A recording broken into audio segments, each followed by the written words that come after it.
फिर एक और आईएमएफ प्रोग्राम में मूडीज कह रहा है कि हमारी जो बैरूनी फाइनेंसिंग की रिक्वायरमेंट्स है वो बहुत ज़्यादा है। अगले साल में 23-24 अरब डॉलर हैं, अगले 3 साल में कोई 74-75 अरब डॉलर्स की बैरूनी अदायगियाँ जो हमने करनी है। हमें फौरी तौर पर जो भी नई हुकूमत आएगी उसे आईएमएफ के प्रोग्राम में जाना पड़ेगा। नवाज शरीफ साहब तो दावा कर रहे हैं कि अगली हुकूमत उनके आएगी, आप उनके बहुत ज़्यादा करीब हैं, तो यही होगा कि जो भी नई हुकूमत आएगी वो फिर फौरी तौर पर आईएमएफ के नए प्रोग्राम में जाएगी।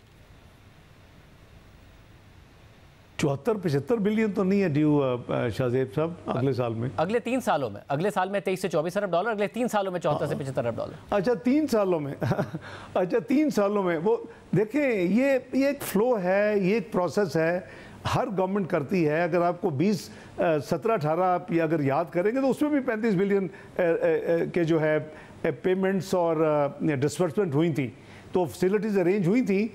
मैं नहीं समझता कि ये 25 अरब की एवरेज पर एनम जो है आइदर रोल ओवर, रिन्यूअल्स और न्यू फैसिलिटीज़, मेरे नज़दीक हमें सबसे ज़्यादा हमारे लिए ज़रूरी जो चीज़ है कि हम अपने एक्सटर्नल अकाउंट को मैनेज करें और हम इसमें एक्सटर्नल लोन्स में एडिशन ना होने दें, एटलीस्ट बिग वंस जैसे हमारी होती रही हैं कि हमने 2018 में 70 अरब डॉलर में छोड़ा था।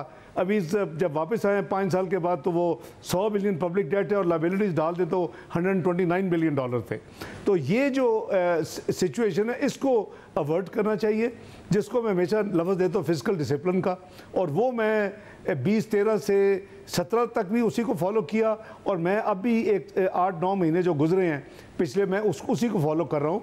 मैं हूँ या कोई और हो, हमें जमहूरियत के साथ फिजिकल डिसिप्लिन को अपनाना होगा, पर्टिकुलरली अबाउट एक्सटर्नल अकाउंट। उसमें एक्सटर्नल और डोमेस्टिक दोनों की बात कर लेते हैं। ज़ाहिर अब मसला ये कि जो आज जून के नंबर्स आए हैं उसमें जो मई के मुकाबले में भी जो ट्रेड डेफिसिट है वो 15% कम है, 1.8 अरब डॉलर्स का आया। आप कह रहे हैं कि सरप्लस होगा या फिर ऑलमोस्ट बैलेंस होगा, मगर अब आईएमएफ की कमिटमेंट के तहत जो इंपोर्ट्स पर रिस्ट्रिक्शन है वो हटानी होंगी। ऑन पेपर तो वैसे भी हटा ली गई हैं, बट प्रैक्टिकली भी हटानी होंगी, क्योंकि आईएमएफ मुसलसल नज़र रखेगा, वो किस्तों में पैसे देगा और नज़र रखेगा। तो करंट अकाउंट बहुत ज़्यादा बाहर नहीं हो जाएगा हमारे जो टारगेट्स हैं उससे, इसकी क्या गारंटी है? नहीं, मैं समझता हूँ कि कुछ हमारी पेमेंट्स होती हैं, ट्रेड डेफिसिट भी है, कुछ और भी पेमेंट्स होती हैं। ये फिजिकल मैनेजमेंट ज़रूरी है और ये फिजिकल मैनेजमेंट हो सकती है और की जा रही है।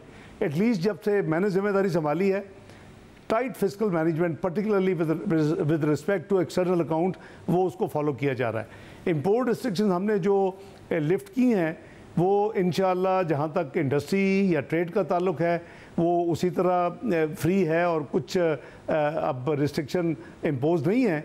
लेकिन आपकी सारी इन्फ्लो हमें अपने एक्सपोर्ट्स को बढ़ाने की तरफ तवज्जो देनी है। हमारा एक इकनॉमिक रिवाइवल का प्रोग्राम है, वो डोमेस्टिक भी है और वो एक्सटर्नल अकाउंट के हवाले से भी है। डोमेस्टिक जो है हमने एग्रीकल्चर को बहुत ज़्यादा इसके ऊपर फोकस करना है और काफ़ी स्पीड वो खो चुका है। आपको भी पता है कि वो कुछ इन्फॉर्मेशन SIFC के हवाले से पब्लिक भी हो चुकी है। और जहाँ तक हमारा मिनरल्स का है, इसको हमने एक्टिवेट करना है।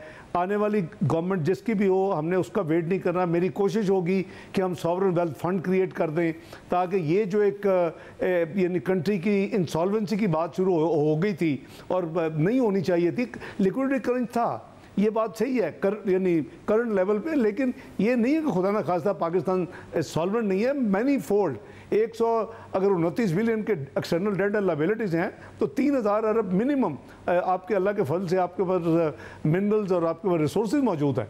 तो हमें उसको सारे को अब चैनलाइज करना है।